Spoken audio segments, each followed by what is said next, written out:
My name is Ronald Jackson, head of the Disaster Risk Reduction, Recovery and Resilience Building team at UNDP, your session host for this session on risk-informed recovery in a multi-hazard context, lessons learned from current times. It's indeed my pleasure to welcome you to this session and also to acknowledge my co-sponsors, co-conveners of the event, the International Recovery Platform, UNDRR, and the World Bank. And a special welcome to our participants and distinguished panelists. I also want to take this opportunity to commend the government of Jamaica for the tremendous effort in planning to still deliver a quality event using what will most certainly become the means for setting the stage for future collaboration in disaster risk reduction. Ladies and gentlemen, the impact of COVID-19, which was declared a global pandemic in March 2020 by the World Health Organization, impacted from large cities to remote villages around the world. The COVID-19 pandemic illustrates a costly system failure. The cascading or compounding events were experienced globally, but more importantly, also in Latin America and the Caribbean region, which were already grappling with tremendous complex development challenges, including the acceleration or the amplification of natural hazard events as a result of climate change. Disaster risks, particularly anthropogenic climate-related risk, will grow in significance and complexity over the coming years if we are to accept the findings of the AR6 report.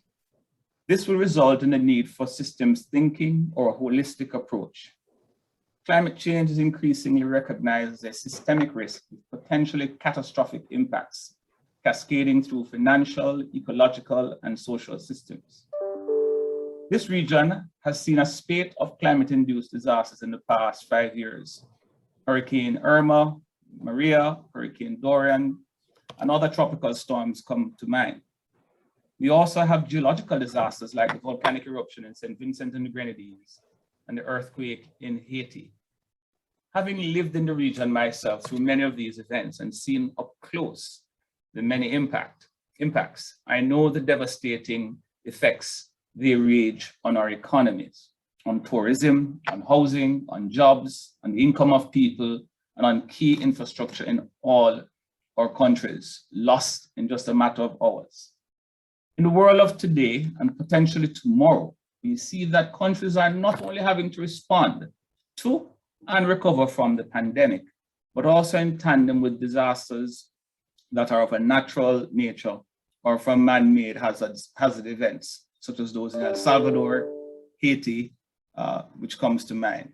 This has led to compounded socioeconomic effects, further undermining existing recovery efforts focused on the pandemic. Hence, resilient recovery in this context is emerging as a wicked problem.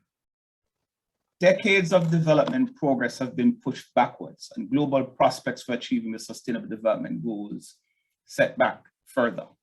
However, these events, and more recently the pandemic, provides opportunities to reset development pathways and to correct past failures and focus strategies and supporting investments toward reducing the drivers of risk.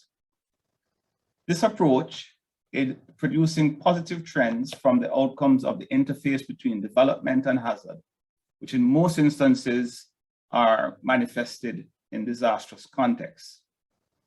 Dominica, the British Virgin Islands, have used the Hurricane Maria and Irma to reset their development goals. Dominica declared its intention to be the first climate resilient country in the world and created a new institution called CREED, the Climate Resilient Execution Agency of Dominica, to reconstruct the infrastructure. The British Virgin Islands established the Recovery and Development Agency, referred to as RAD, to take forward the agenda of resilient reconstruction. UNDP's experience in planning pandemic recovery has allowed it to develop forward-looking recovery plans by providing for a green and nature-based approach to build the economy and resilient systems, such as in social protection, digital infrastructure, to name a few, that will improve services and accelerate plans for climate change, strengthen preparedness for disaster risk reduction, and manage impacts of multidimensional risk. However, there is significant challenge in getting the institutional systems in place and the personnel with clearly defined roles and a national policy that outlines what benefits and assistance people receive and how it will be delivered to people. Lessons from several disasters have pointed to the value of planning for recovery before the event occurs. Several developed countries, such as the United States, Australia, Japan, have invested in recovery planning prior to a disaster and have seen great benefits from this approach.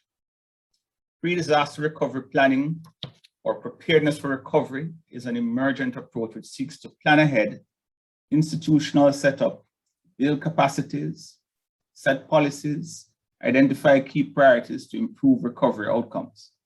The idea of pre-disaster recovery planning or preparedness for recovery has taken root in UNDP and is very much represented in our lines of work offered to many of our program countries. The full suite of such services from UNDP includes support to governments to plan for recovery by following all the steps after a disaster event, which is to first assess the impacts and define recovery needs, establish institutional arrangements, develop a policy with financing and implementing arrangements, including guidance on building resilient infrastructure and systems while strengthening risk management capacities. Components of preparedness for recovery has been implemented in selected countries, starting with capacities for assessment. With SEDEMA, UNDP intends to work on advancing the resilient recovery facility, which will aid build national capacities for recovery in the Caribbean, fast-track recovery support after disaster events, and support resilient recovery approaches. In the case of pre-disaster recovery, we believe it starts with the following. One, better recovery governance, where leadership by the Planning and Finance Ministry is linked to national development planning efforts and macroeconomic programming. Two, we build national capacity for coordinating and managing recovery efforts from assessments to rehabilitation and reconstructions of systems and infrastructure. Three, better planning for recovery financing, understanding likely losses, and derive a range of strategies to finance short, medium, and long-term efforts. Next, investing in risk-informed approaches, linking evidence with analytical and anticipatory forward-looking tools to understand today's and tomorrow's outcomes of the development hazard interface to better plan and prepare for recovery. And lastly, this will require investments in appropriate national data ecosystems to drive the process of inclusive and citizen engagement. It will support recovery planning and post-event recovery analysis and risk-informed investments. In closing, I want to appeal for greater financing support for the building of strong institutionalized national systems for better coordination of resilient recovery efforts. I hope that the experiences we will hear as presented by our eminent panelists will provide evidence of or key lessons for planning better for recovery prior to a disaster, and insights into how their countries have enhanced systems and capacities to prepare and manage the impacts of these catastrophic events. Again, I want to welcome you, and I'm pleased to hand over to Linda Maguire, the Deputy Regional Director of the Bureau for Latin America and Caribbean, who will be moderating this session. Again, good morning. Thank you so much, Ron, for setting that stage and that context. I'm going to continue in Spanish, but I want to remind participants that you have interpretation available to you on the lower right of your Zoom screen, the little globe, and you can listen in English or Spanish. So, muy buenos días o buenas tardes, ya, Nueva York. Bienvenidas, bienvenidos. Good morning, good afternoon to New York. Welcome to today's parallel event organized by UNDP and the World Bank. Just as Mr. Jackson stated, our event on risk-informed recovery in a multi-hazard context. Lessons learned from current times. So far, we have about 90 minutes or up to 1:30 New York time to listen to our panel speakers, followed by a Q&A session. So each panel speaker shall be granted with 10 minutes to answer questions, to share your thoughts, answer questions, and refer comments on the specific topic you want to address. The purpose of today's event is truly to promote the exchange of knowledge, experiences, and in order for us to advance in practice. It's about being able to recover post-disaster, post-crisis moments, and this show considering the Latin American and Caribbean region and what's expected and about recovery in all its phases from preparedness, followed by knowledge, methodologies to assess needs for cooperation, and also the formulation and implementation of recovery programs in which risk reduction and the construction or the development of resilience are key items or key elements to our response.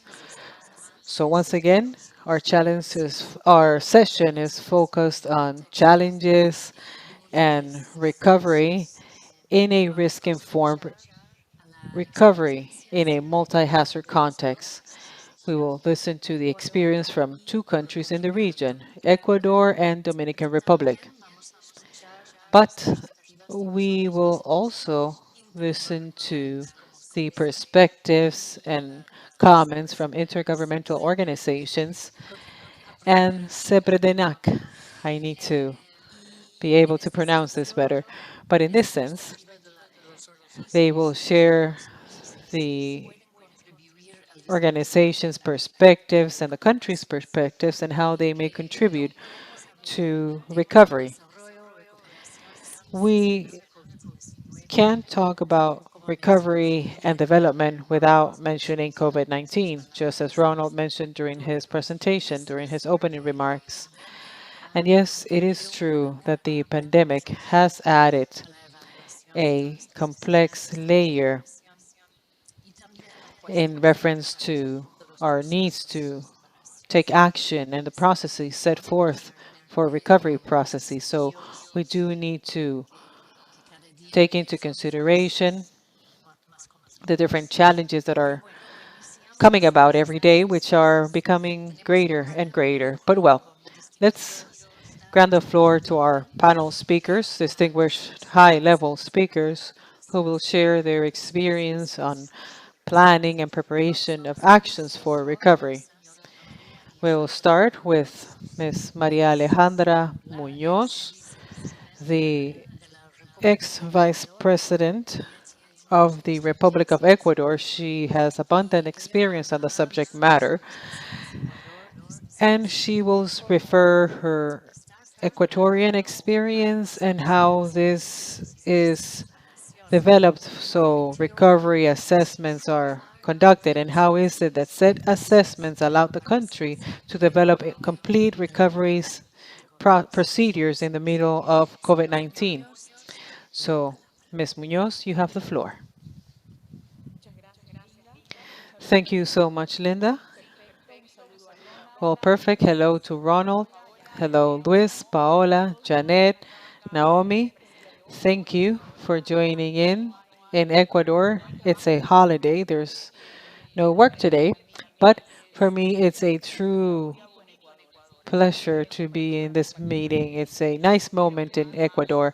It's a beautiful day in Ecuador. It's a great moment to share our experience. First of all, allow me to set my timer because sometimes we ex-vice presidents take more time than we should, so I'm trying to comply with the rules. As I stated before, I think that what's mostly important to this invitation is the fact that it is an invitation to our set of experiences. And when I say our set of experiences, I mean how we have managed crises. When we share this information, that's when we learn. And after COVID-19, we're constantly learning.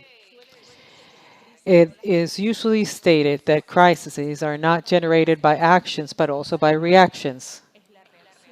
And mainly, it's about reaction to crises, the ones that are going to provide us a perspective on how profound it's going to be.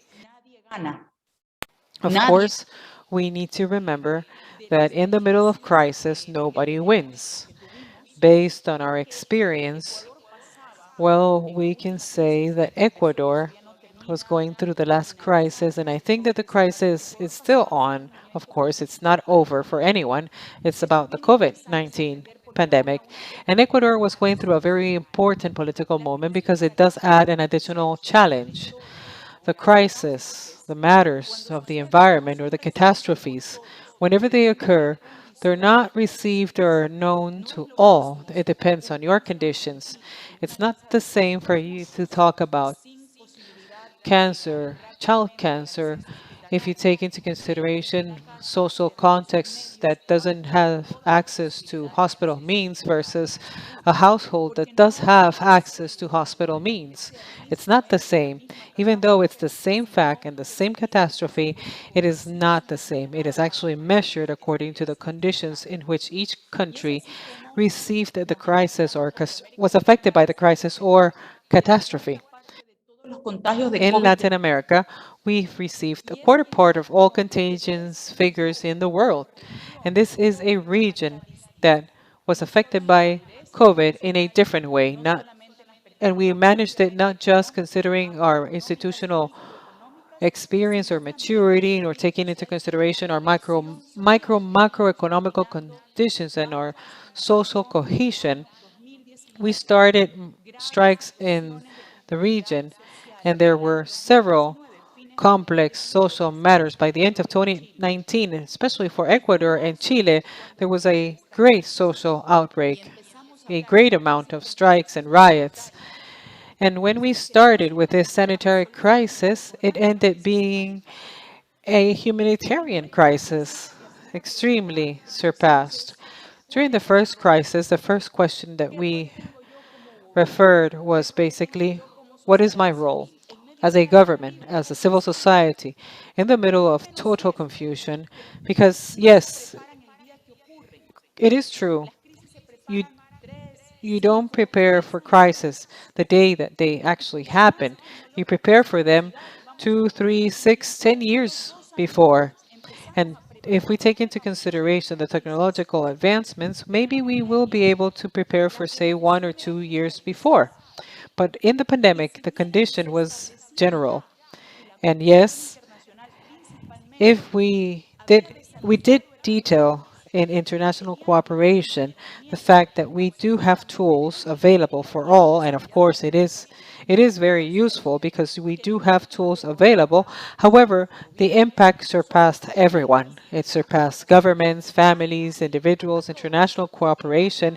Everyone was surpassed by the pandemic since it was an unknown topic to all of us. So once again, what is my role? And for the government, even though aside from containing the pandemic within the Ecuadorian territory, our main role was to be able to measure it.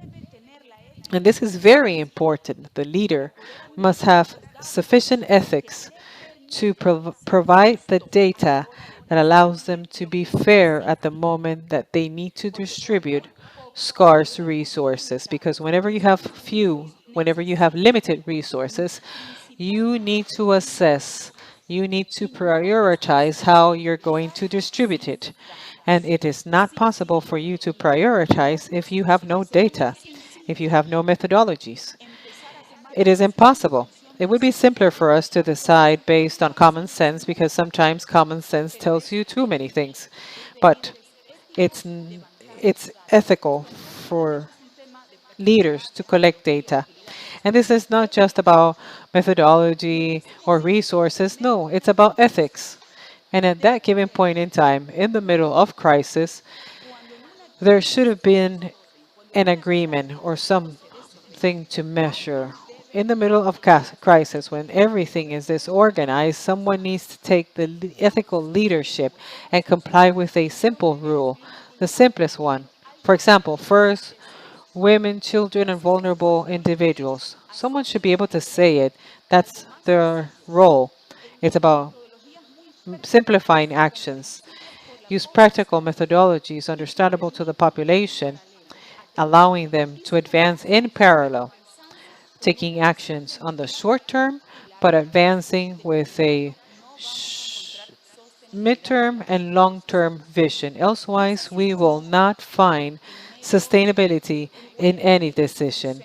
And this is why in the middle of Guayaquil, which was the mostly affected contagious site in Latin America, which is the city I was honored to be born in, uh, I can say we the city manages 93% of the containers in the country. And what does this mean?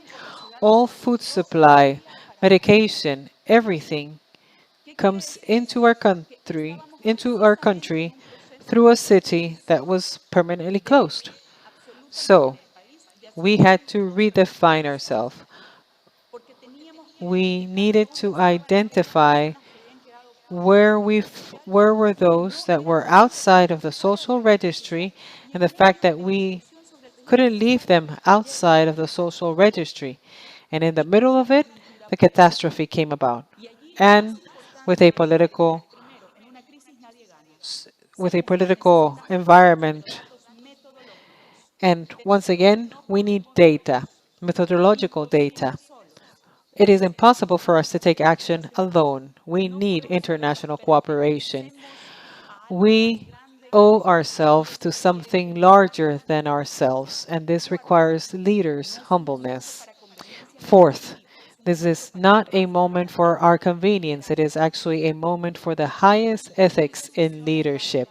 And fifth, protection in food safety and security will be dependent on your actions.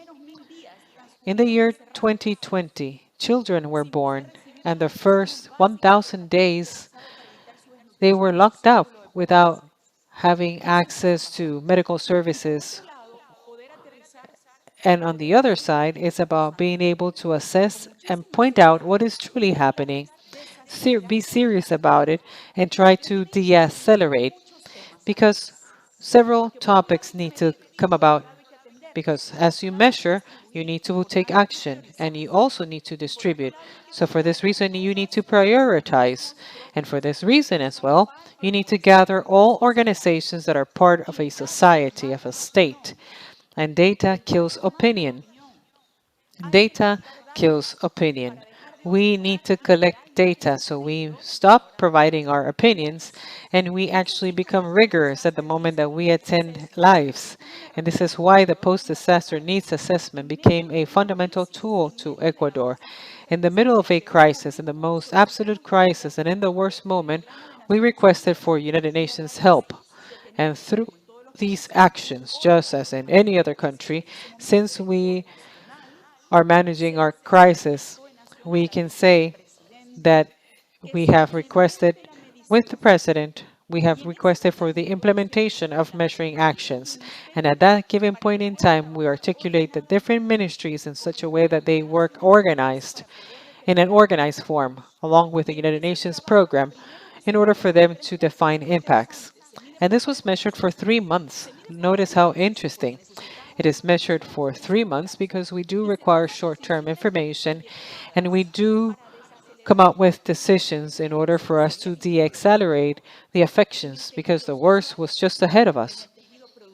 If we take into consideration the social context and the productive context, basically assisting the most vulnerable ones, just as UN and UN Women states. One cannot apply the same measures to all. The justice is not applicable in the same way to all. It is applicable to each individual person accordingly. And this is why we were able to measure what 2022 might look like. These were projections on those that mostly needed, those that were mostly in need.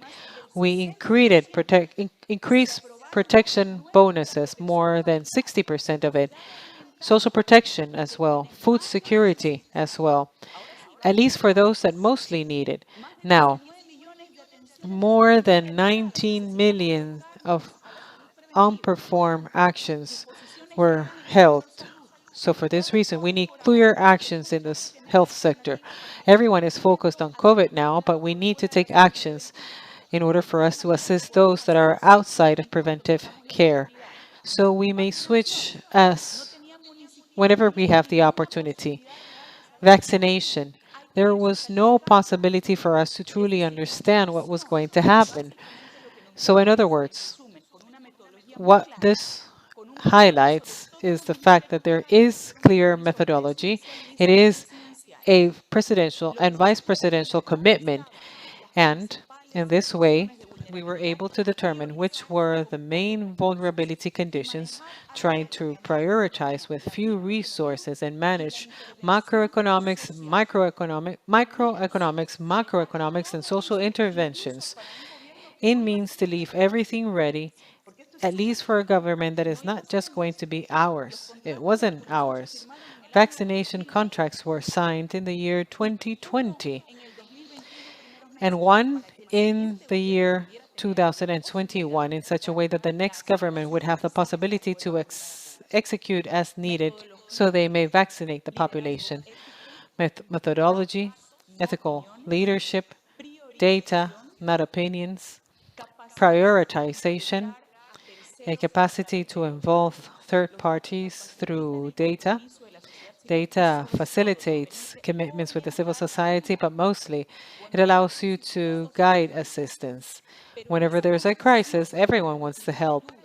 But in the middle of this confusion, we might duplicate our help or double our efforts.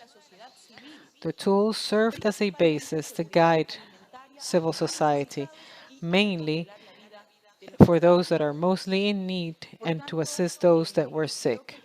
So for this reason, I believe the main lesson is the need of preparing for crisis beforehand, focused on simple methodologies, clear methodologies that are to be promptly implemented, allowing governments and the society to occupy their roles with data. The main role for risk and impact management methodologies is precisely to provide a light in the middle of darkness. It's about guiding which is the best decision-making process, and it's about avoiding us from becoming unfair judges. It's about including the data appropriately in such a way that we may measure how ethical it was, the action, or how non-ethical it was, the action taken by whoever was leading. And just as we stated before, we intended to complete our study for the year 2020, and today this study serves as a base for the current development plan in our country and for the entire civil society who is serious enough to use this information in order for them to guide and address where they need to provide their assistance. And as a matter of fact, this was recognized as a peaceful tool. This is the Equatorian experience, and I would do this as many times as needed. I believe this was precisely what allowed us to de-accelerate the impacts of COVID-19 in our country. Thank you so much, Ms. Munoz. Thank you so much for sharing your experience. Very interesting for Ecuador. And I believe constant learning, constant leadership. We cannot take action by ourselves, and also highlight the importance of data. Data for us to prioritize public policies, efforts, and in this sense, speak about the PMA usefulness. Excellent, and thank you so much. And surely we will receive more questions.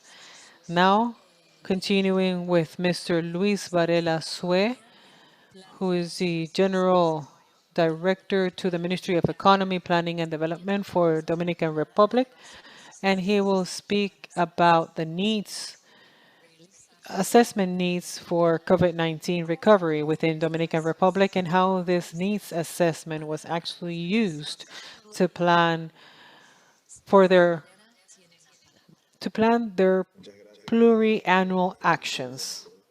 Thank you so much, Linda. Thank you so much to all participants and panel speakers. Thank you so much for joining into today's event. And just as Madame Munoz stated, this crisis was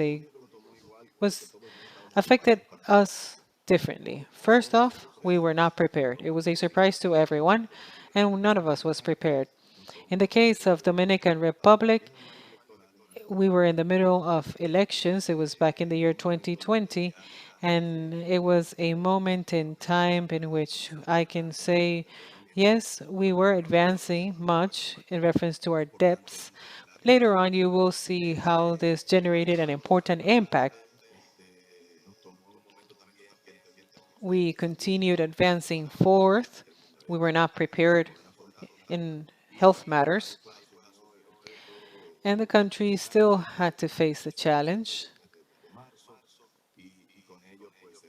And the idea was basically to take into consideration the economical impact that took place for the exiting government as well as for the entering government. The idea is for us to be able to face these actions, both for hospital, for economical means. We dedicated all the effort possible for us to obtain and have sufficient spaces, medication, and everything that was needed in order for us to face the pandemic at that given point in time. In the economical means, we worked with three social protection programs that were quite expanded.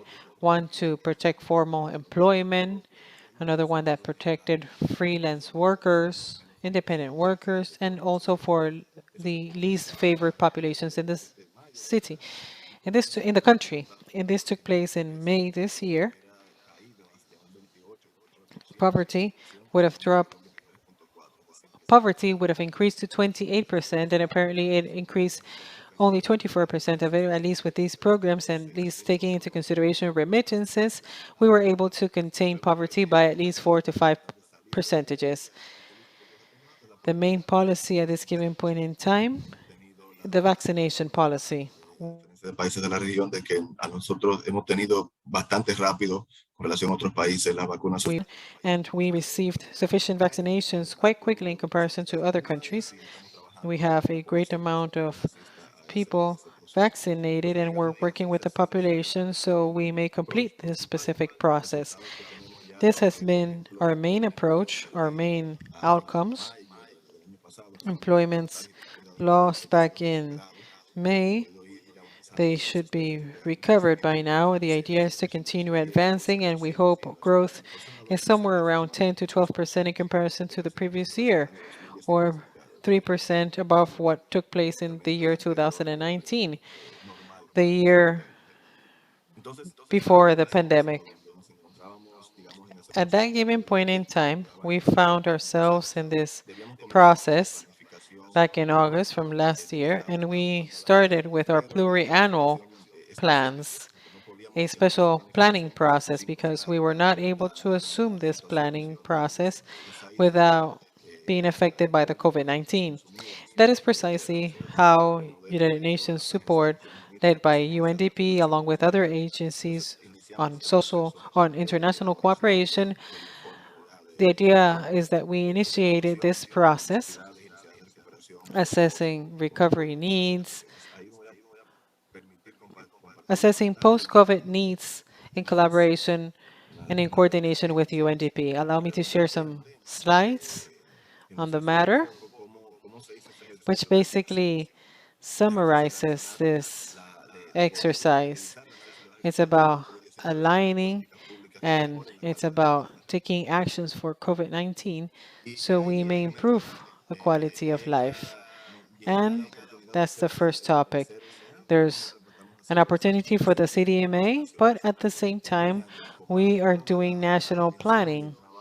This actually took into consideration the work from different institutions, because the institutions needed to prepare their pluriannual plans and their strategies. At the same time, we needed to analyze this information so they may be able to come up with all necessary conclusions and recommendations to the CDMA.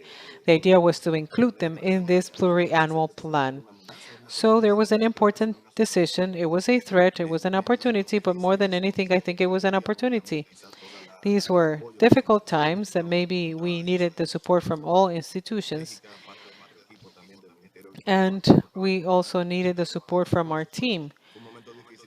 It was a very difficult moment, but I believe it was possible thanks to the flexibility and thanks to the commitment shown by all stakeholders.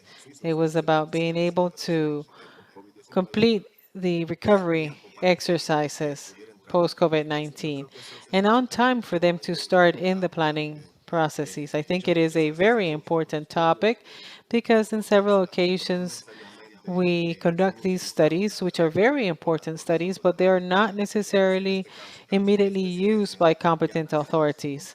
In this case, CDMA came about with this demand and utility, and even before the document was published, the recommendations were already assumed in this pluriannual, or they were already detailed in this pluriannual plan.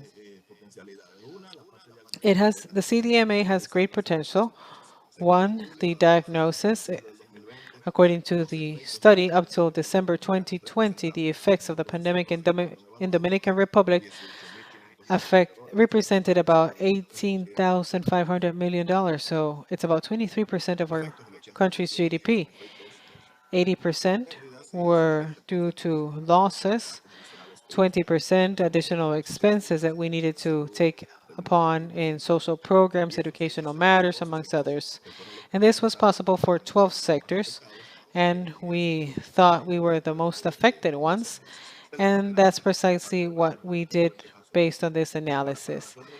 Now, the most important actions for this type of studies are what are the recommendations, the needs assessments, the needs to, which are the recovery Y es con esas propuestas de needs and proposals collected. And through these recovery proposals, we were able to connect our national development plan plurianual del sector público, que a su vez for the next year, which is the public sector pluriannual plan with more than 32 policies, taking into consideration 26 institutions with more than 150 results and 500 indicators approximately. Considering recovery proposals and the 5 axes and policies la planificación con el CRN. considered for the government, that is how we connect planning with the CDMA. So these 5 axes are proposed in our social protection proposal. The actions are transformative actions, sustainable environmental actions, risk management, and governance and digital transformation for resilience. These are the 5 axes in order for us to distribute our recovery response, and each connects with one of the 32 policies. I will just detail the ones from the first axis, such as social protection and inequalities. It has to do with the policies prioritized by the government, the creation of opportunities, formal employment policies, as well as fishery, agricultural development.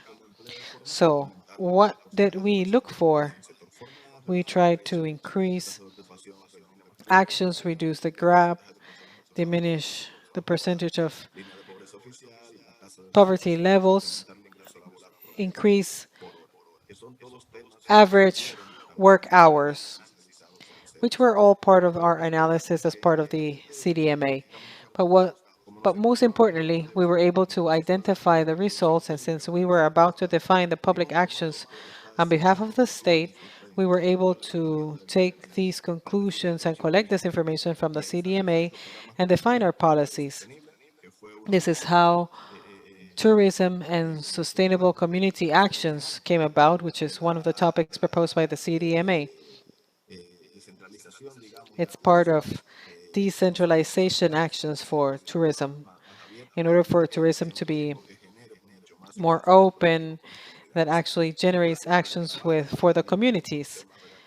It is one of the topics that was also included was the loss of employment, the qualification actions.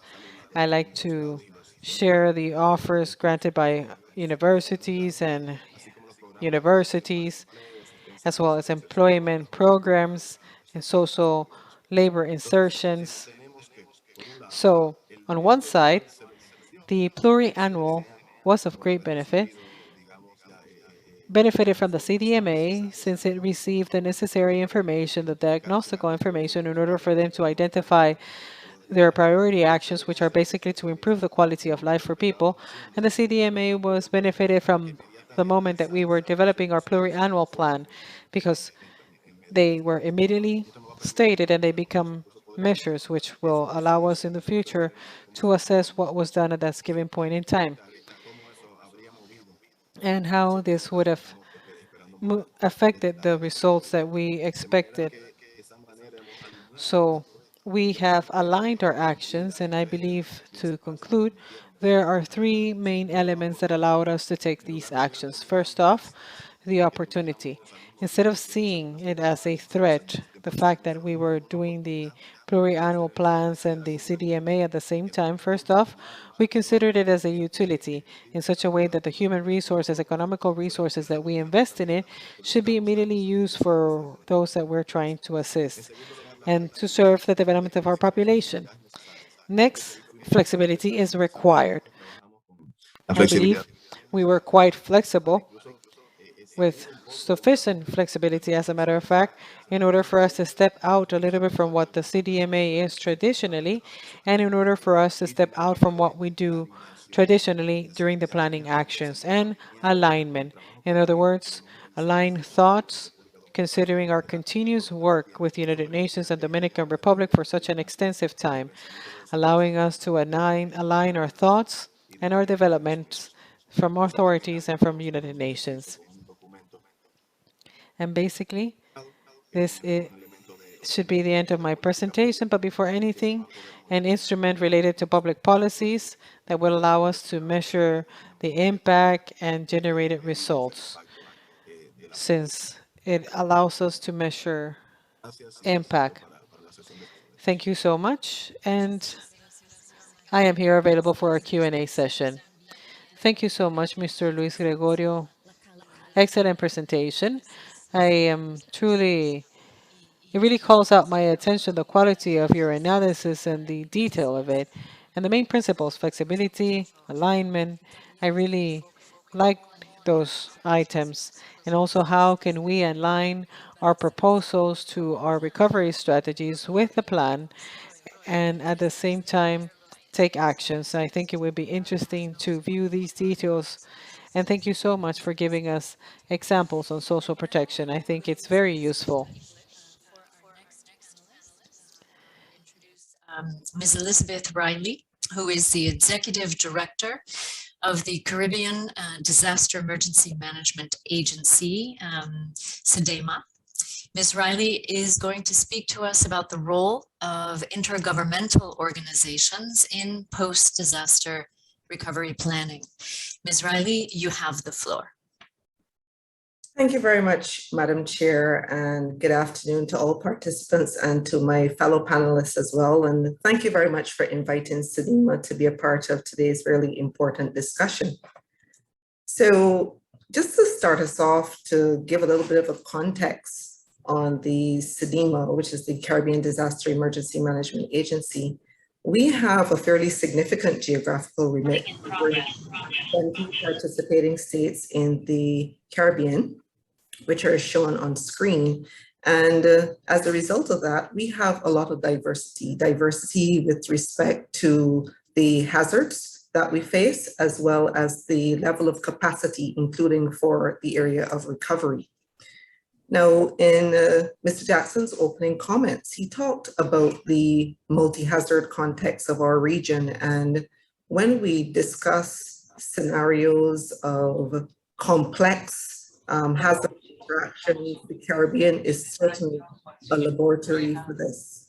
And particularly over 2020 and 2021, we have experienced diversity of hazards which have taken place concurrently. We've had cascading relationships with respect to hazards and providing a very complex environment and complex impacts and also complexity with respect to the area of recovery.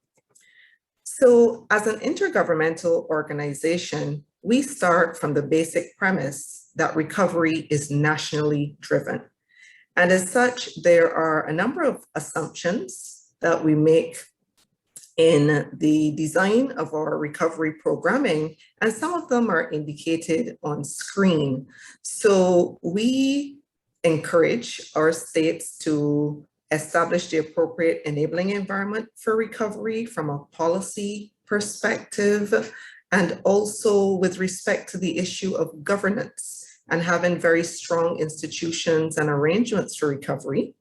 We also encourage our states to treat with the issue of adequate financial resources on an ex-ante basis as opposed to ex-post for recovery, having a philosophy and commitment to be able to build back better in the aftermath of an event. And we also encourage our states to look at the aspect of participation, inclusion, and ownership of the recovery effort. So this is a very important starting point. So from our perspective, there are essentially 5 key roles that a regional intergovernmental organization can and should play, and certainly that SEDIMA is pursuing in supporting its states in recovery planning. The first is strategic guidance. And we think it is very important that at a higher strategic level, the issue of recovery is very clearly articulated as a part of the delivery of resilience.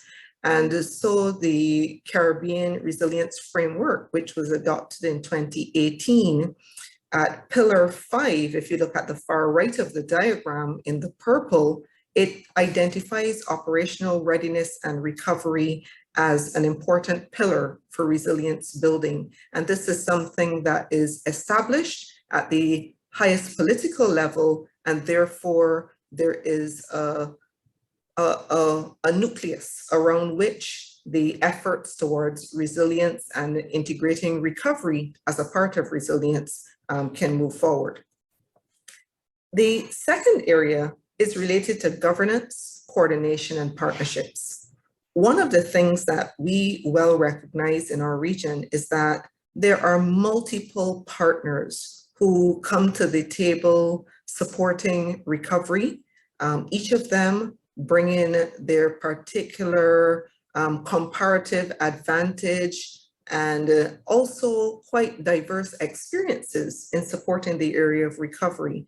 And when we started the conversation a few years ago, we recognized it was important to really create and support our partners in defining recovery spaces, and also to facilitate those connections between the key recovery actors. So we established an arrangement for recovery governance, which is linked to our comprehensive disaster management strategy governance arrangement. And we're also moving towards the formal establishment of the Caribbean Resilient Recovery Facility, which will be launched later this year. And the facility will treat essentially 4 things, looking at strengthening the national recovery capacities, also bridging that void between response and early recovery, enabling countries to fast-track recovery in the aftermath of disasters, particularly through surge arrangements for specialized technical areas, and also building the resilience of the region by ensuring disaster risk-informed recovery efforts and investment. And this is very much based on the principles of building back better and fostering inclusion as well. Under the recovery facility, we have 5 thematic areas that are being pursued. And we've taken this approach of using the thematic areas as spaces around which partners can coalesce and also collaborate. So these areas include recovery capacity, looking at information and knowledge for recovery, recovery financing, this is highly specialized as you know, recovery solutions, and also the area of monitoring and evaluation. But very importantly, we've also very clearly articulated the role of ourselves as an intergovernmental organization and how we will support these processes through leveraging our own convening power, coordinating the recovery governance arrangement. We're supporting on the side of recovery planning and audits and assessments, and also on the monitoring and evaluation aspect as well. So I wanted to just highlight on the partnership side some of the key partners that we're working with. So principally, we are kicking off the Caribbean Resilient Recovery Facility with the support of a project called Engender. And here we've partnered with UNDP through the financial support of UK FCDO, UK Aid, and Global Affairs Canada, as well as significant support from our colleagues at the World Bank through the Canada Caribbean Disaster Resilience Facility.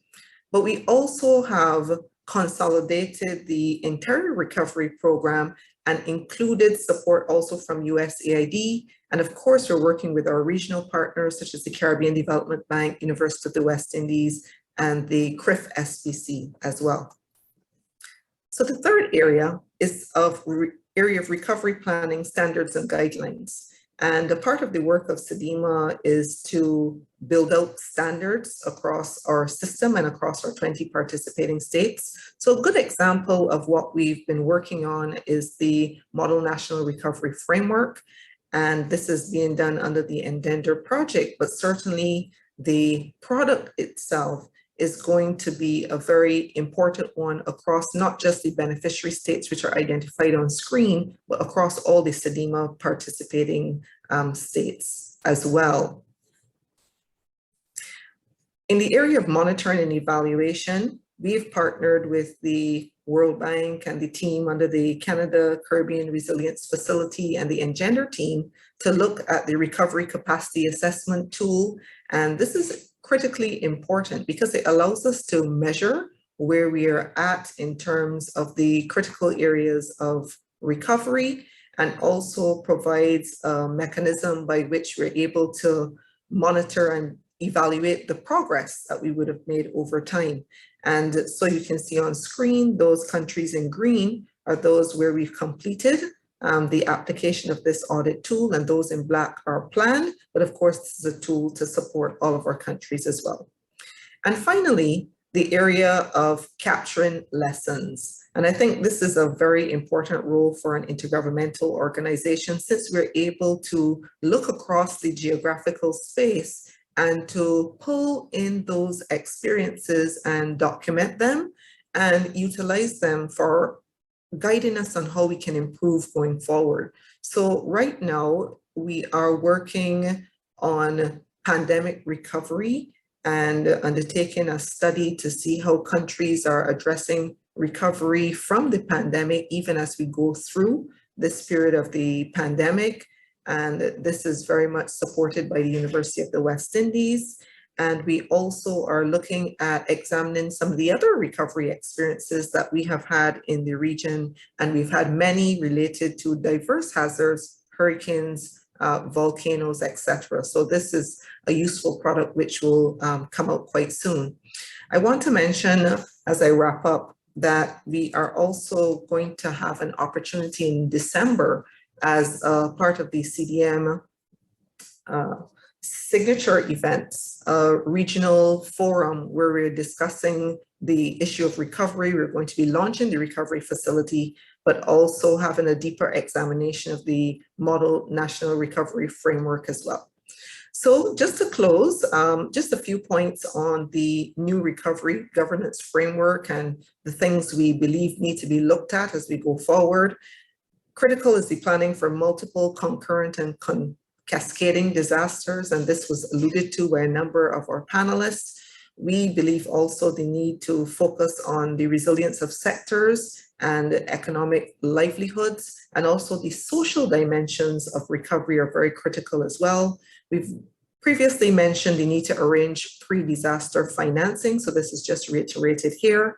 On the area of the social safety nets, particularly for the most vulnerable, and some of those groups are mentioned here, women, children, elderly, but also those persons with disabilities as well.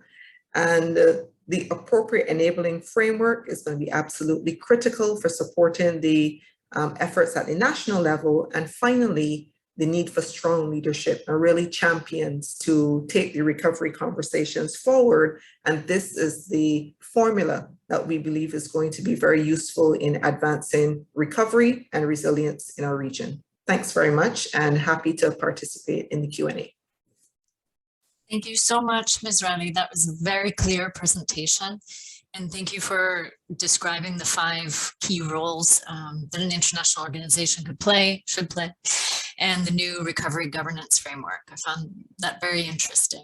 You also mentioned something twice that I think we may come back to perhaps in the Q&A, which is the importance of adequate financial resources, pre-disaster financing, which is a key element. So thank you so much for that.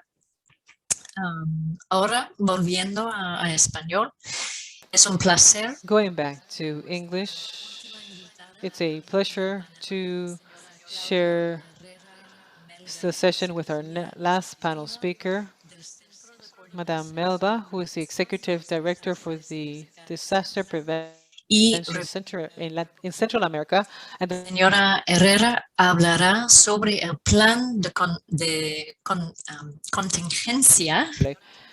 Ms. Herrera, the contingency plan, the regional contingency plan, with a multi-threat focus and its utility for the decision-making process. I believe it's a cross-cutting topic for everyone. Ms. Herrera, you have the floor. Thank you so much. Good afternoon. It's a pleasure to join in on behalf of Sebredenac. The idea is to share this very positive experience as how it has been mentioned before, about a coordinated response. It's about how we translate a challenge into an opportunity, into a coordinated response. I believe this is one of the best lessons we have seen throughout the COVID-19 pandemic and the very complex scenario we have faced at this given point in time. In March 2020, the different government and state leaders with the adoptaron la Declaración Centroamérica Unida contra el purpose of adopting coordinated measures in Central America Declaration, Central America United Against Coronavirus, and they developed a national contingency plan. The objective was to diminish social and economical impact that generated expansion in the region and to increase national plans for the prevention, contention, and treatment of COVID-19, mostly for them to complement national efforts that were focused on said response precisely and the activation of our regional humanitarian assistance mechanism in case it was required. Obviously, I want to highlight our region was affected by around 30 climate events which significantly affected our countries, Ieta and Iota, which definitely impacted our country. Risk management instances, national regional systems kept an open dialogue for the exchange of experiences amongst authorities, and the idea was basically to address the best practices and contribute to a coordinated response before such situation that still affects our region. The idea is to promote regional cross-border cooperation to identify good practices and promote a systemic risk approach and a multi-systemic action. In considering our capacity as a region and considering our capacity to develop, I can say that this vulnerability was evident due to the complexity, as we stated before, the continuous emergencies, the impact, the COVID, the Ieta and Iota, and the occurrence of multiple biological crises that affected us simultaneously or in a very short period of time, which increased the impact and affected our recovery and financial conditions. Financial and economical impact goes further from direct losses and affections. As we have stated before, it affects economy, taxation, income, expenses, debt, and it decreases resources dedicated to our plans and programs for development. Our region affected by the pandemic is also exposed to different threats, and when there is an increase in the frequency and the intensity of natural disasters, as we see climate change advancing, we are aware that our region should pay special attention to preparing to respond to our emergencies. But at the same time, transform our development in such a way that it is truly sustainable, safe, resilient, and inclusive. Our Central American policy has a strategic tool adopted to the highest political level. In the year 2017, it was harmonized by the priorities as detailed in the Sendai framework, which includes guidelines that are related to actions in our government and our society, such as the prevention and reduction of risk disasters, and also public and private investments and risk management. One can highlight integral or comprehensive actions on a regional multi-sectoral approach with local national governments, with organizations related to the Central American assistance in our region, and also the civil society. They have focused on significant efforts to accomplish these outcomes, but we are aware of the fact that we do need to increase articulation of our efforts with a common vision in such a way that we may invest in a prosperous and sustainable future. I also wish to highlight our actions in such a way that we can highlight the prevention of meteorological events through an inclusive focus by trying to identify vulnerability and generated specific interventions to include sustainable development and financial strategies, and in this way include groups such as women, migrants, people with disabilities, ethnical groups, people, elder population, indigenous population, and women. In our regional gender equality policy, we're addressing equality and equity as a cross-cutting axis to guarantee integral actions for the reduction of disasters and also the different strategies. We are reinforcing inclusive participation, non-discriminatory access with special attention to the promotion of leadership for women and the strengthening of capacities and resilience. This implies the inclusion of gender focuses in our policies, in our strategies, in our plans, in our projects. And a clear example is precisely the way we have developed efforts with the Waidu Commission for resilient base communities, exchanging experiences with countries in the region. Public policies also help us at a national level. It helps us to establish long-term strategies, relate them to investment programs, and in the framework of these national strategies. It's also about promoting investment in sustainable infrastructures through public alliances and private policies and alliances, which will become more important as time passes, since the public sector will not be able to cover for private capital. What's mostly important is about strengthening public policies, expanding public management in all sectors.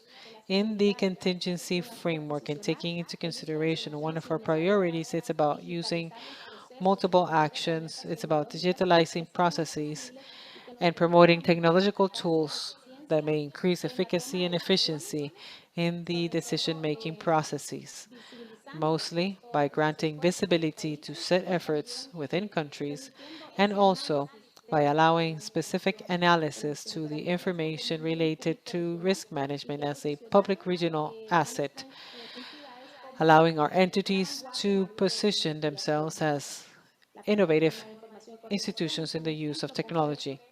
The platform is a specific example of our common objective, which is about strengthening decisions through the exchange of knowledge, development of risk-related actions, monitoring technologies, monitoring of real-life threats, vulnerabilities, identification of susceptibilities, and also the identification of capacities that will allow us to come up with this informed decisions in risk management.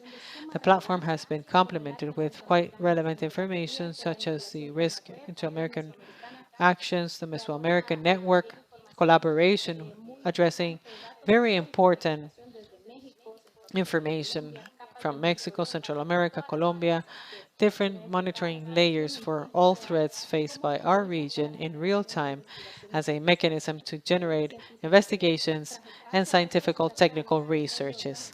In the middle of these hurricanes, Iota, in the middle of these hurricanes, we were able to activate in our observatory as a region, trying to demonstrate the value of using land observation by satellites to support recovery after a disaster. And through our mandate, there is a capacity to plan our recovery. We are taking actions in such a way that the information is used and incorporated into our reconstruction plans at a regional and national level. The observatory allows us to complement the assessment of existing affections, providing details on the affections, on the sectoral analysis, the recovery efforts, and it also allows us to identify new risk scenarios created by climatological events, promoting disaster risk management initiatives. Also for the generation of products for recovery and the development of a recovery plan, working with technical scientific entities, with risk management entities, and also articulating our efforts to incorporate said elements in our logistic mobility plans, in our development plans, and our regional strategic agenda identified so far. The development of set tools and methodologies allow us to formulate and assess public investment projects, and it is also considered as the best scenario to exchange information and offer knowledge to decision makers, since as you share data and as you enable the exchange of real-time information, you enable the sharing of resilient projects, trying to provide sustainability to different investments. Impulsar la incorporación de estas iniciativas en las agendas de los países, por lo cual hemos continuado la implementación de la política, de la agenda estratégica, de nuestro plan regional en los procesos de monitoreo, de planificación y de seguimiento a través de estos lineamientos estratégicos políticos que se están identificando tanto en el marco de Sendai como los Objetivos de Desarrollo Sostenible.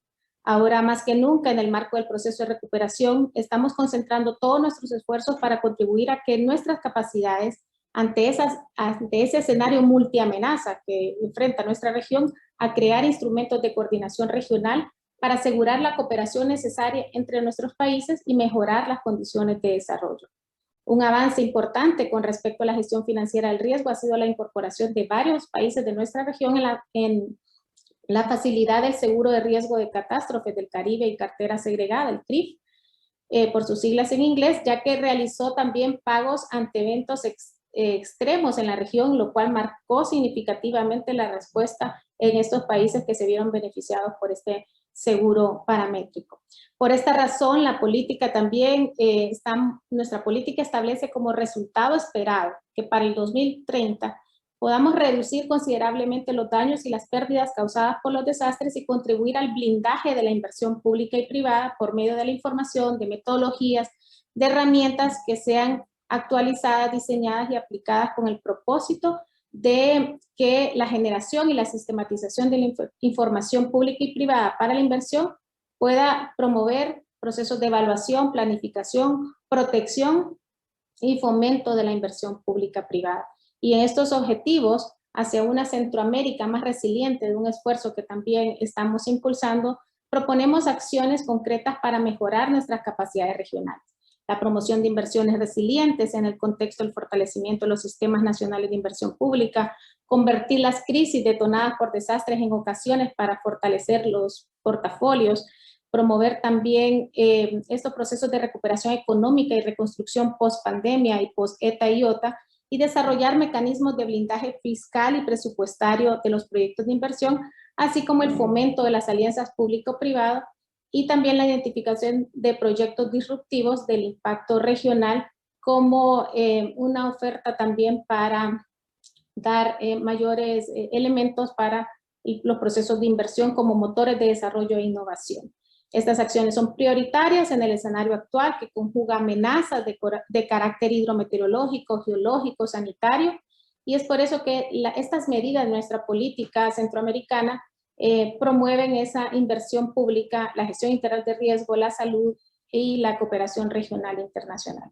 Ante la magnitud de estos impactos y de este escenario complejo que estamos enfrentando, es fundamental que se sigan desarrollando estos esfuerzos para promover la visión integral, que entiende que el riesgo se construye, pero que también puede evitarse y reducirse en los procesos de desarrollo. Con esa visión, estamos promoviendo en nuestra política centroamericana la reducción del riesgo de desastre en la inversión pública y sobre todo en la inversión privada, con miras a construir un futuro más seguro y más resiliente, es decir, un futuro donde las decisiones de desarrollo e inversión tomen en cuenta los riesgos y eviten su construcción, y que nuestros países tengan mayor capacidad de resistir, de responder y de recuperarse frente a eventos extremos. Estos son los esfuerzos de Centroamérica más resiliente que estamos impulsando y los procesos de desarrollos tecnológicos y de todo el esfuerzo articulado bajo el sistema de la integración centroamericana. Muchísimas gracias por la oportunidad de compartir estos avances y estos retos. Gracias. Muchísimas gracias, señora Herrera. Thank you so much, Madame Herrera. Thank you so much for your excellent presentation on the process to develop contingency plans. And also, thank you so much for reminding us the importance of gender in responses and also how to take into consideration the differentiated impact in the middle of crises, and also the fact that multiple threats require a multidimensional focus or multidimensional approach and a comprehensive perspective. So thank you so much to our 4 panel speakers. We will now open the floor for your questions, and answers. I have 2 participants asking for the floor. First, Rita Misal, and then Luri Bermudez. If you could please introduce yourself and address your question. So Rita Misan, if someone could please enable her microphone. I believe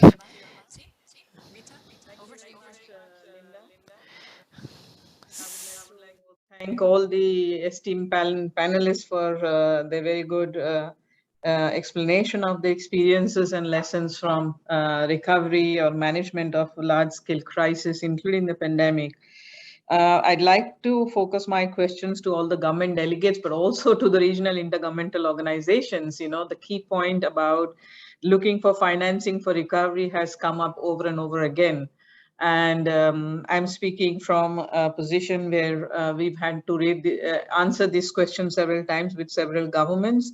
But we can also talk about an experience in which, rather than looking for external resources for recovery, you know, the budgetary planning of national governments, whether it's Ministry of Finance, can already have the Finance Commission in different countries can have allocations for disaster response and recovery. Normally, we do notice that in several countries, there is always an allocation for response, but never any allocation for recovery. And this, I think, is something that can be thought through very well. I'm speaking from the experience of India Country Office, where UNDP supported the Finance Commission to undertake a study of all the Finance Commission's allocation of budgets through the years, and realized that they spend a lot of money on recovery, on response, but no allocation for recovery. So they assisted the country office and the government there to develop a criteria by which each province or state in India can receive funds for 3 things under disaster management, which is response, recovery and preparedness. So they have 3 headings, whereas the recovery heading was completely missing from before. This allocation allows now the governments, the state governments or the provincial governments to actually present their recovery needs based on an assessment. And I'm glad the Vice President, former Vice President of Ecuador spoke about the assessment done in Ecuador, and also the honorable person from Dominican Republic spoke about the Ecuador for Dominican Republic an assessment which informed recovery needs. I think that became a key criteria for government now in India, state governments in India, to present recovery needs. So I was wondering, apart from looking at external financing instruments like CAT-DDO or any other donor conferences and things like that, which are useful, but to embed recovery financing within government's own budgetary allocations for each year, I think that would be useful. So I just wanted to ask, is that being thought through, or is that kind of planning happening? That was one question. The second question, Linda, I'm sorry, I will not take long any longer, is particularly to Ms. Elizabeth Riley and the Honorable Delegate from Sepredenac. As regional intergovernmental organizations, there is a critical role in guiding member states in planning for recovery, and this you have amply demonstrated in the presentation, Ms. Riley, you made. I was wondering how many countries so far have recovery policies which clearly defines what kind of assistance can be given to vulnerable groups. We heard about that focus as well. Is it already predefined, or is it decided after the disaster? Is there a policy that enables people to know themselves that they have these kind of entitlements after recovery? So this is my second question. Thank you, and over, Linda. Okay, thank you, Rita. I'll go to the other colleagues, pero quizás porque esta pregunta de Rita estaba para... Well, this question from Rita, it has to do with the governments and representatives. It's about Ms. Munoz and Mr. Madera.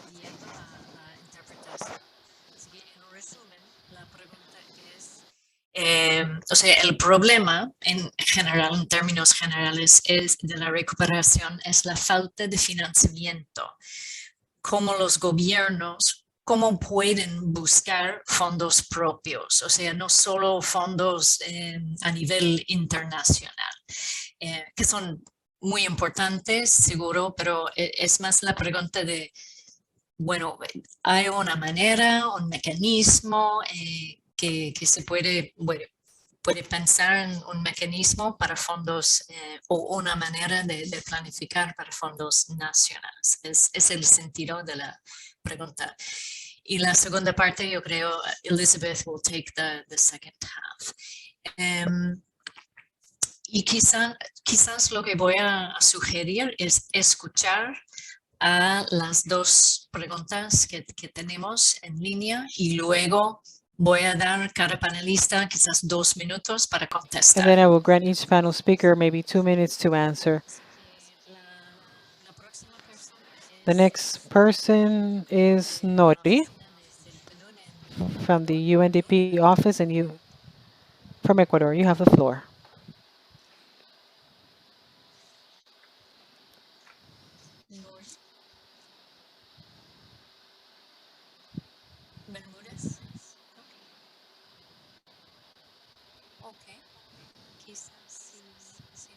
Okay, apparently if she's not here, I do have access to the microphone now. Yes, okay.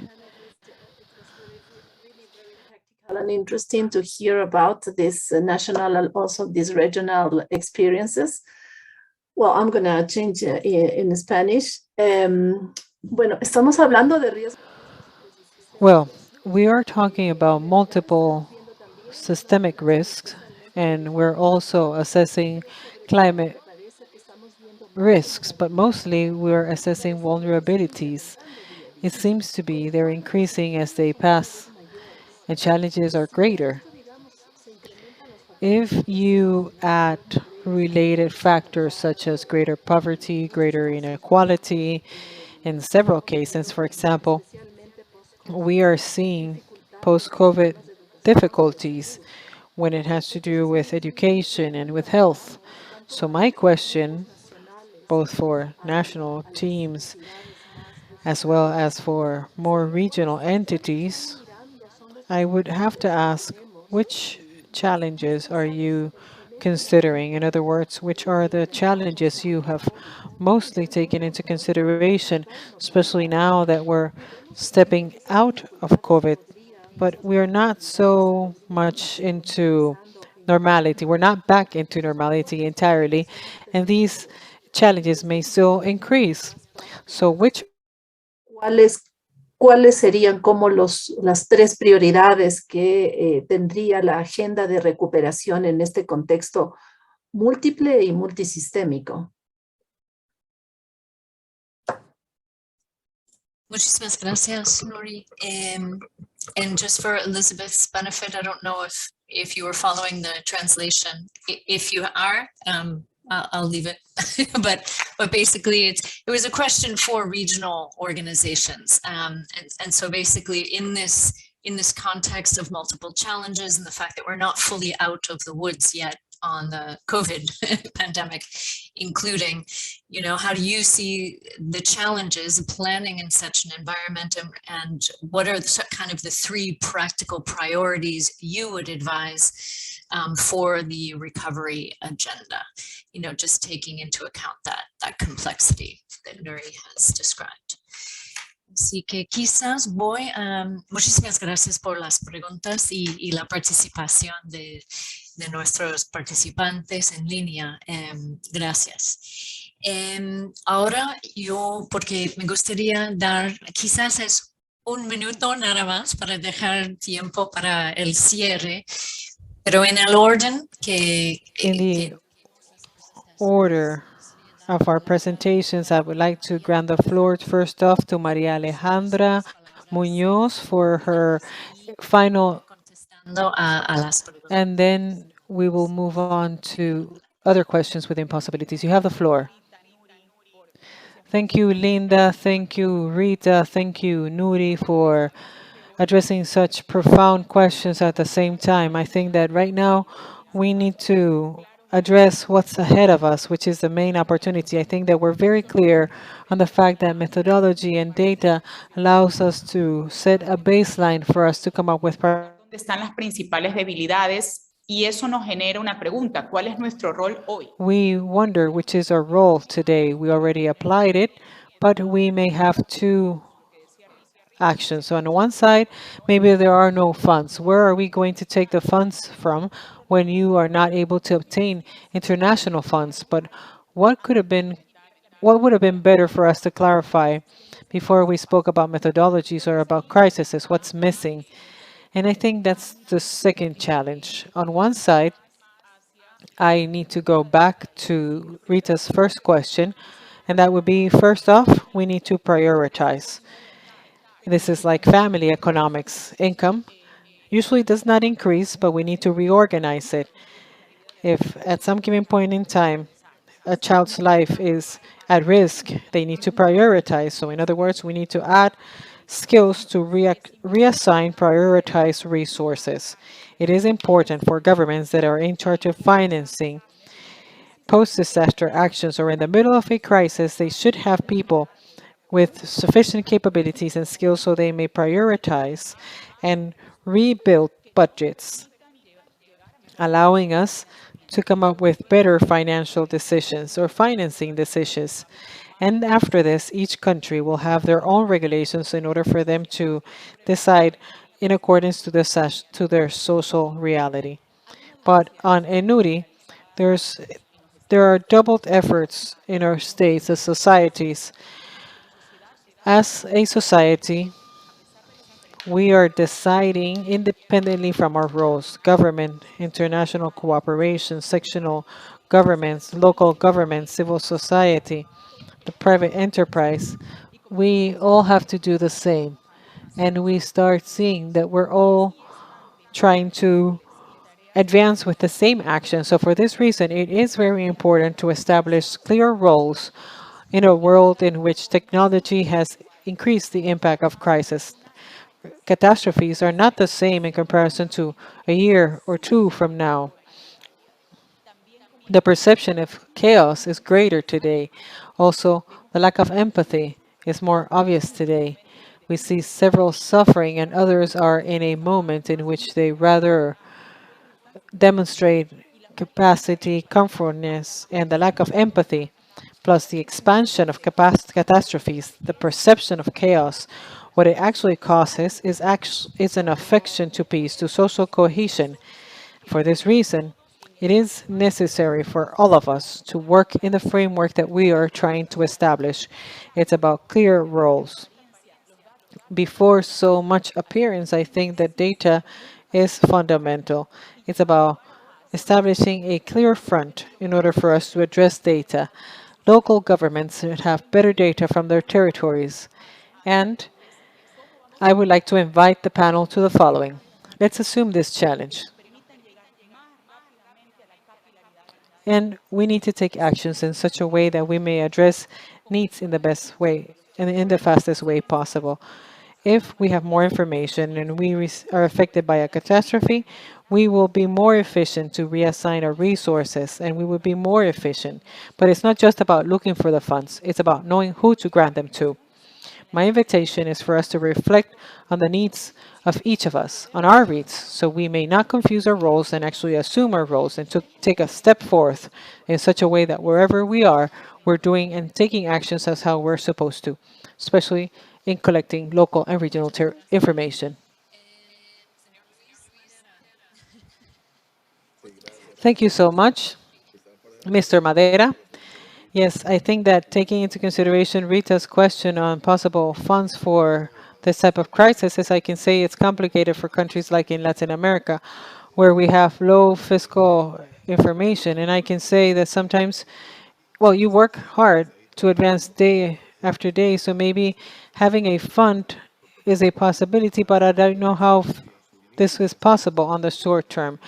If we take into consideration these recommendations and we implement them in the policies, we should be able to prevent more actions, and a crisis should affect us less, and there should be less difficulties to face it. For example, Dominican Republic, maybe you don't know, but we recently went through a health crisis, and for us, we are constantly affected by climatological crises. We're one of the 15 countries mostly affected by climate matters around the world.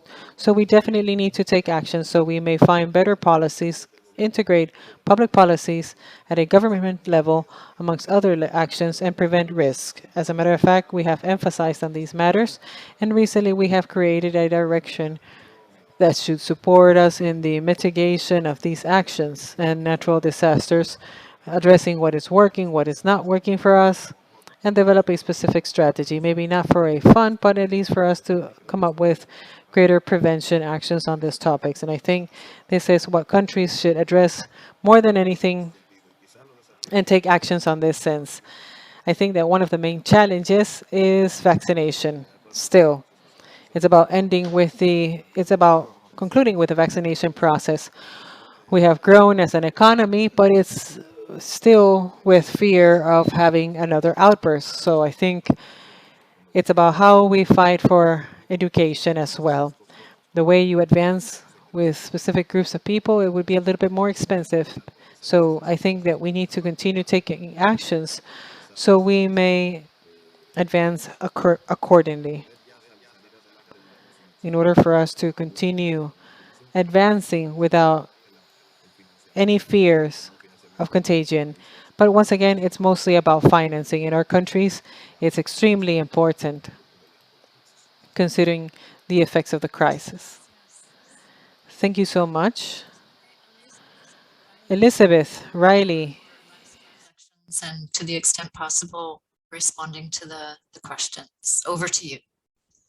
Thank you very much, Madam Chair. And I'm going to try to combine the responses to a few of the questions. So there was a specific question on the support to the member states and how many states have actually commenced on that path to developing the appropriate frameworks for recovery.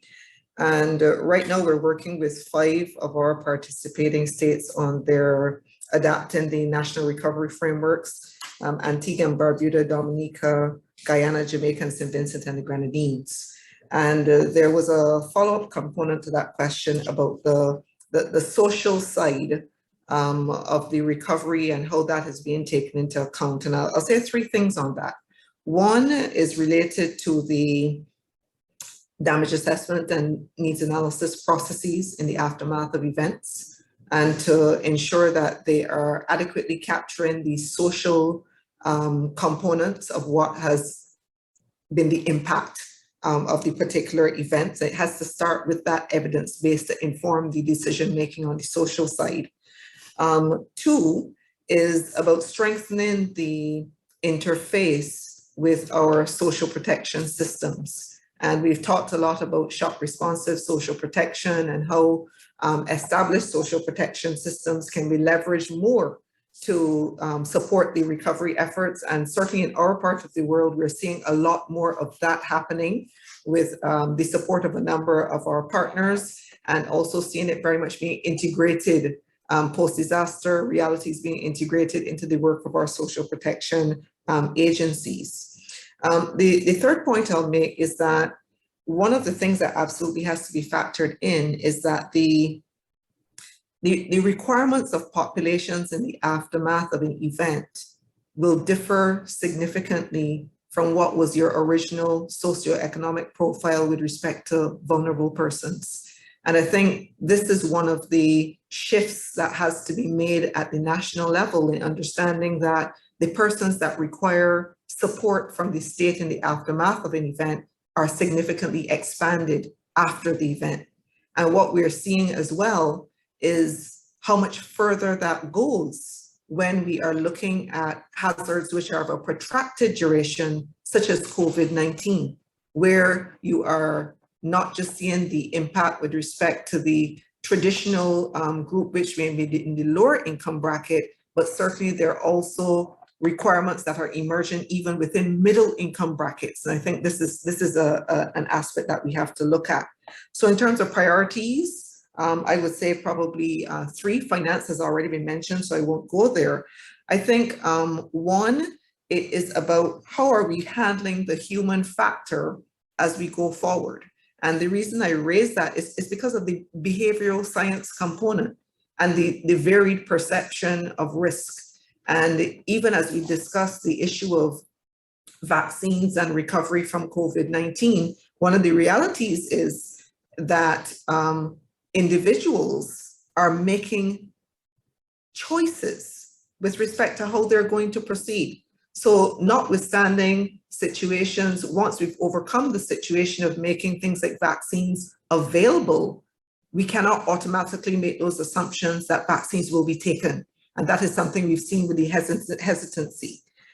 Second, it's on economic opportunities, because we have to rebuild the economies. And creating economic opportunities is a part of our resilience pathway in the region.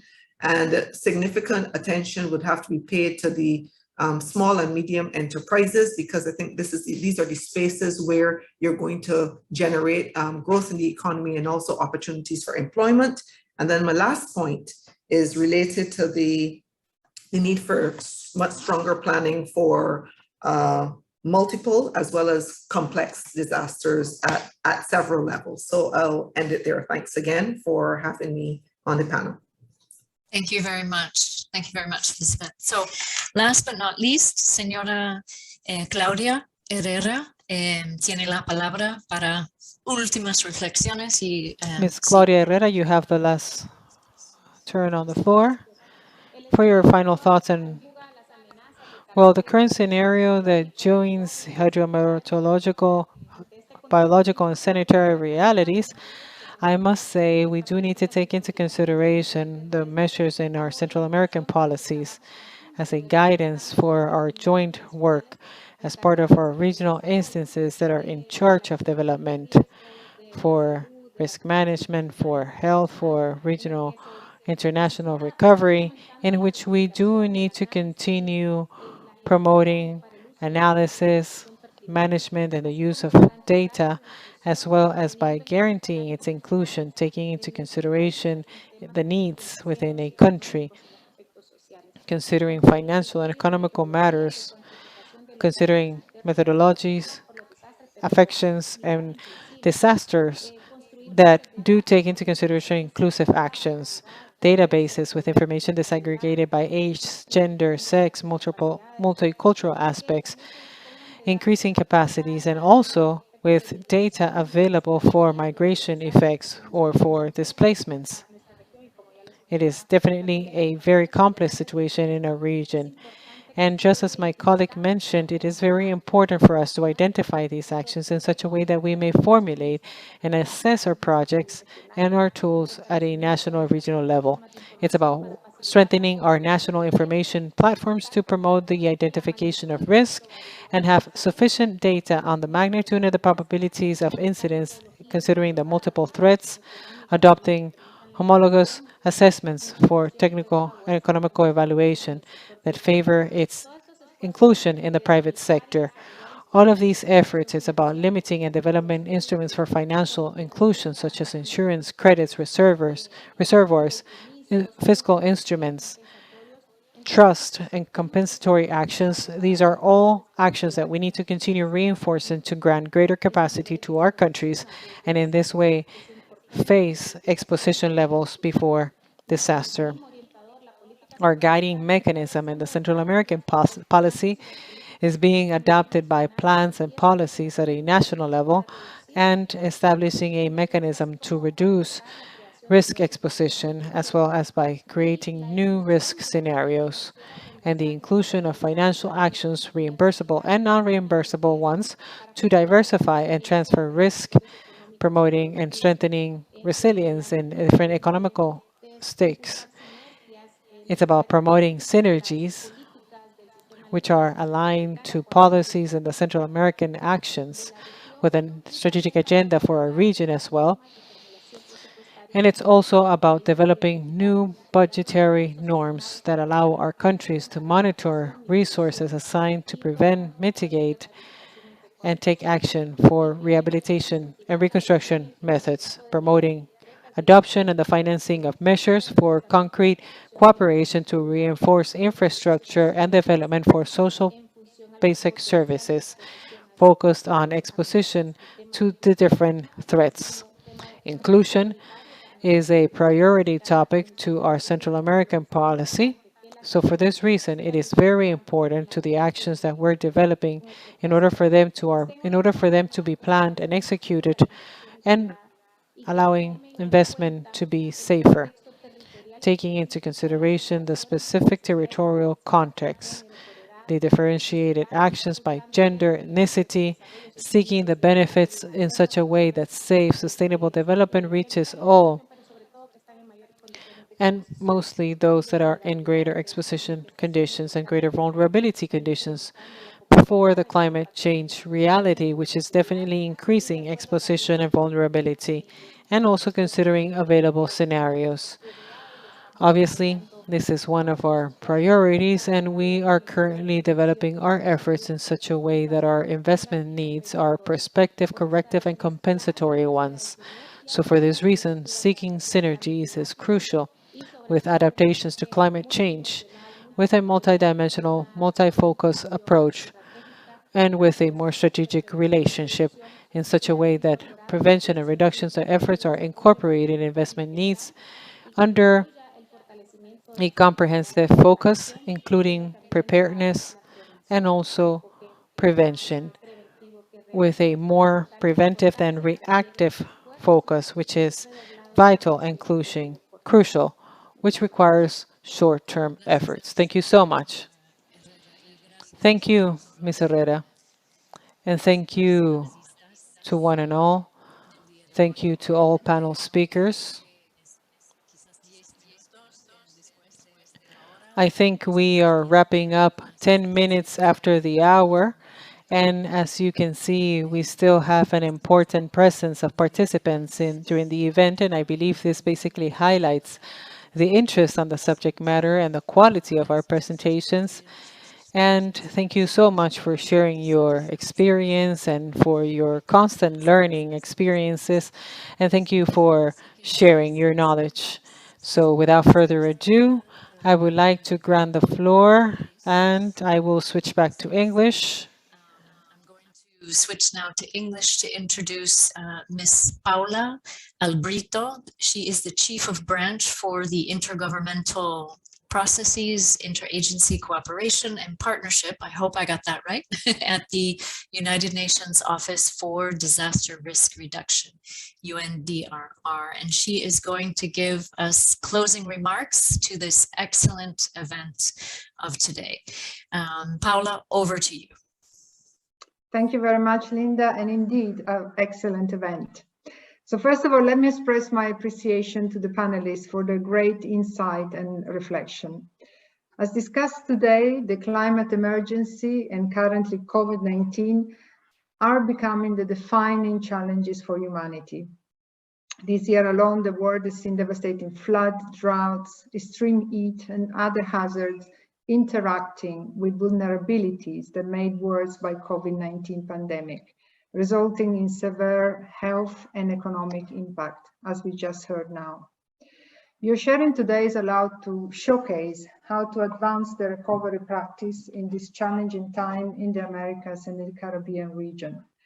These experiences also contribute to the heart of the International Recovery Platform functions as an international mechanism for sharing experience and lessons associated with building back better. And this is in support to the implementation of the Sendai framework for disaster risk reduction. At this end, and as mentioned by all panelists, one overall lessons that we can quickly implement for upcoming emergencies is to building societal resilience for all hazards and stimulating behavioral changes in the public through risk communications and other communication tools. This can go a long way in mitigating the adverse impact of future shocks. The increasing intensity and frequency of climate-related disasters and their occurrence in an expanding multi-hazards and systemic risk context requires for all of us to build on the past experiences while using innovative ways to practice and adapt our existing tools. As mentioned by Ms. Munoz, we are constantly learning the crises are cascading and need to be set in context in terms of countries from its many dimensions, economical, social, educational, ensuring that recovery policies integrate a systemic approach to risk and contribute to building robust multi-sectoral risk governance framework must be part of our renewed and innovative engagement towards risk-informed recovery. An ethic approach in responding to a crisis and in recovery is a fundamental step. Addressing the most vulnerable is a must in the good governance of recovery. As indicated by Mr. Seward and in experience in the Dominica Republic, recovering from disasters needs to be part of national multi-year planning that is addressing the development of the country. This will allow to ensure also proper planning, financing, and engagement in long-term sustainable development strategies. Build on the reflection on innovation and governance. Today, it also emerged that recovery efforts need diverse financing arrangements to help sustain long-term recovery. Therefore, the passage of economic reform is a necessity. In recovering, the role of intergovernmental organizations is fundamental. As emerged from the SIDEMA and SEPRENAC experiences, a regional approach supports the coordination of efforts in recovery. Where recovery is national-driven, supporting the local efforts, contribution in strategic guidance, governance, coordination, leadership, providing standards and capturing lessons are fundamental needs that we need to find a reliable partners. And this includes also an important partner, which is the private sector. Public and private partnership engagement in recovery and prevention is a must. Joining forces in recovery is a win-win approach set for the local, national, regional, and intergovernmental world and sphere. As it emerged today, post-disaster need assessment have or should inform practical recovery programs. Let me just share with you that UNDRR with UNDP is concluding an analysis of all needs assessment in the last decade to understand how infrastructure damage and loss assessment are accounted, and in particular service delivery, which is in primary purpose of any infrastructure. But mostly, let's continue this discussion. The important topic of recovery will be also featured at the global platform, taking place in May 2022 in Bali. This focus includes the 5th session of the World Recovery Conference, which will take place on the preparatory days and will be co-hosted by UNDP, World Bank, and UNDRR under the banner of the International Recovery Platform. The central theme is going to be reconstructing a sustainable future, building resilience through recovery in a COVID-19 transformed world. It will bring together participants from national and local governments, civil society, private sector, academia, and international communication from around the world to provide an opportunity to share experiences on different dimensions of recovery in the context of multidimensional risk countries and the factors that are impacting our society in a daily manner. But let me conclude with an important message that emerged from our panelists today. Recovery efforts require an all-of-society approach. Quoting Ms. Munoz, "What is my role?" With coordinated and complementary actions across sectors and stakeholders groups that go beyond traditional silos. Without this, we shall not succeed in building a resilient and sustainable recovery. Thank you. Thank you very much, Paula. So we declare closed this side event. And thank you very much, Ronald, for your opening, all of the panelists, all the participants online for your participation. Muchísimas gracias a todos, a todas. Y seguimos con el tema. Thank you so much to one and all. We will continue with the topic, trying to advance and work together to improve the context and to improve our response. Thank you so much. Gracias. Gracias. Bye-bye. Bye-bye. Gracias. Thank you, everybody. Gracias, Luis. Gracias, Liz. Gracias, Paola.